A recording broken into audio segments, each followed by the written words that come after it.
Sedero, congressional reporter for the Daily Beast, Jen Kerns, former spokeswoman for the California Republican Party, and The Hill contributor, and Jake Maccabee, Democratic strategist. Jake, I'm going to start with you on this one. The New York Times is warning red state Democratic senators running for re-election that they have two unsettling choices, and I want to quote here the New York Times.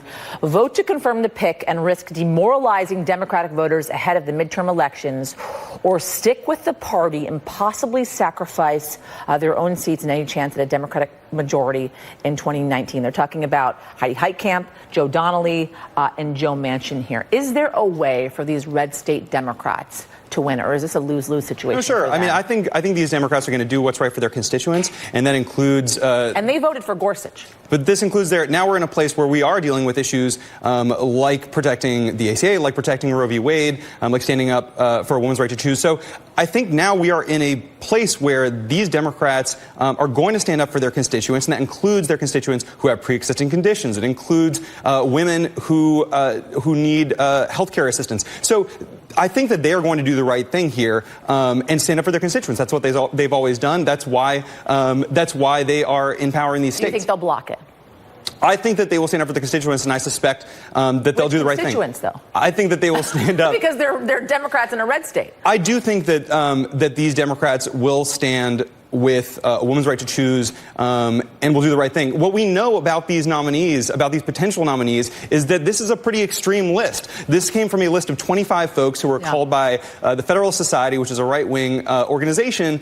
So we know where they are on a lot of these issues, and I think these Democrats are going to do the right thing here. Now, I want to make clear that that voting against one particular extreme nominee is not about voting against any Republican nominee. What they have said, and what folks like Susan Collins have said, is that we need to expand this list. We need another list. We need a list that actually takes into account what the American people want and need. So this is a bipartisan call for a less extremist list, and I think that they should get it. So, go ahead, John. This is why the New York Times piece is so important here. And this shows really that Amy Barrett would actually be an interesting pick, because she did have 3 Democrat senators vote for her the last time around. And she's one of the more conservative picks.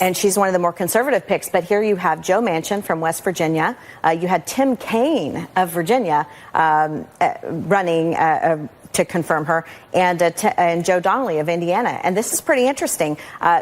The pick that's the most conservative and that would burn, I think, Democrats the most, the female here, when Roe versus Wade is up for consideration, that would really give Democrats some heartburn, because Democrats are the party of identity politics. Republicans, we necessarily aren't. But this would be interesting, and this puts Democrats in a very tough position. Will those 3 go up on her? I think that's a tactical advantage for Trump here in choosing her if he does so. Andrew, it doesn't necessarily seem like the Democrats have the tools to stop President Trump's nominee pick here from being confirmed. I want you to take a listen to this assessment from Senate Majority Whip Dick Durbin. Watch this.